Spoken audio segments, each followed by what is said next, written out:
Today I want to fix up this old Victorinox Tinker. Stay tuned.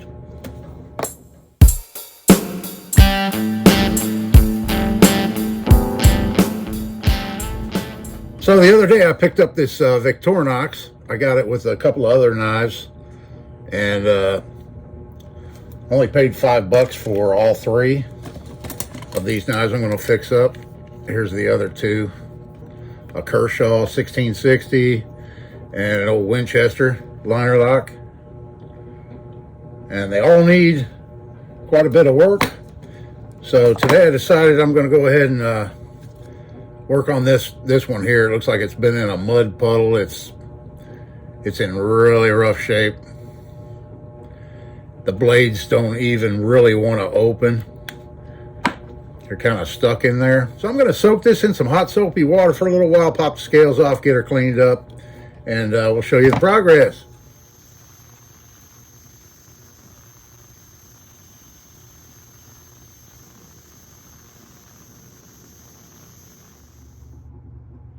Here it is after being in the ultrasonic cleaner. Yeah, this one here by far was the nastiest pocket knife I think I ever had to work on.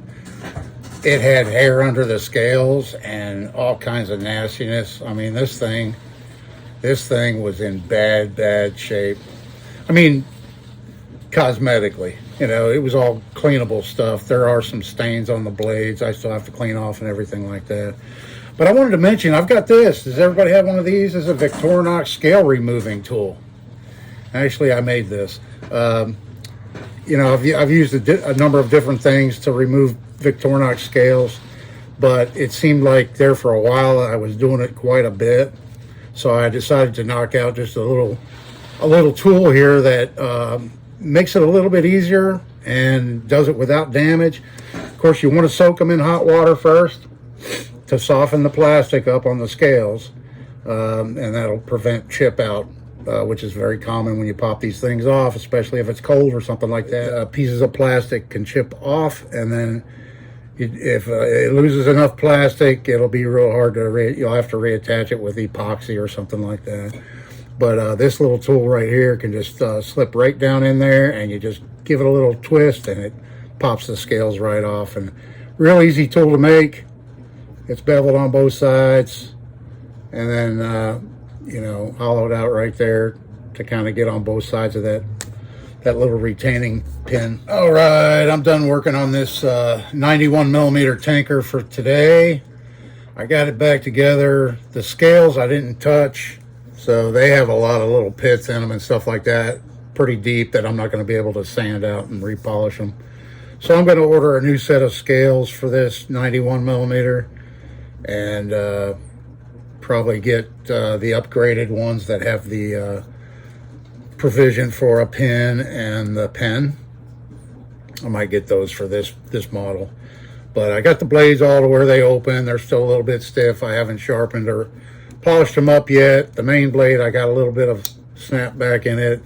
The back side tools are real nice now. So I'm done with that for now. And I thought while I'm doing this, I pulled out some of my other Victorinox knives and I'd show you. So this is a this is a 91 millimeter Super Tinker. This is just like this one, but in addition to it has one more layer. This is the Tinker and this is the Super Tinker, and it just has one more layer and a few more tools on it. And then this one here is a Ranger. I just looked these up. I mean, Victorinox made, I think it was over 160 models in the year 2000. So I don't know how many they're making now in 2024, but a lot of different models, and I can't keep them all straight. So I actually looked them up, downloaded all the charts for them and stuff. But this model here is the Ranger, but it's an old Ranger because the new Rangers have a parcel hook on the back, and they have 5 tools where this one only has 3. This one only has the corkscrew, the small screwdriver, and the sewing awl, punch blade sewing awl deal. But I upgraded the scales on this one to include the, you know, it has the toothpick, the pen, the tweezers on this side, and then down in here the pin, the little pin that goes down in there by the corkscrew. Then the next one, another 91 I have, is the climber. And this one's just like the climbers they're building today. Not sure, I can't remember when I got this, but I did upgrade the scales on this also with the ones that have a pen, you know, a pen that pulls out, toothpick, tweezers, and the pin. And this is the 90, this is my only other 91 millimeter I have. I have another one that I bought a while ago, and I'm sending it in for repair because the spring broke on it. It was $5, and hopefully they'll cover it under warranty. I'm going to get that shipped out tomorrow. And then this is the only 84 I have, and this is the Recruit. Actually, the other one I'm sending off is a Recruit also. It's just like this one, only it's in rough shape and the spring broke. Probably because somebody opened up this blade and this blade at the same time, which you don't want to do because they share a spring and they'll snap. And I got it real cheap because it had a broken spring, so I'm going to see if I can get that one get that one repaired by the factory repair people. Then I have some 58s. I have a little Escort, and it's just like the SD or the SD Classic, only it doesn't have the scissors.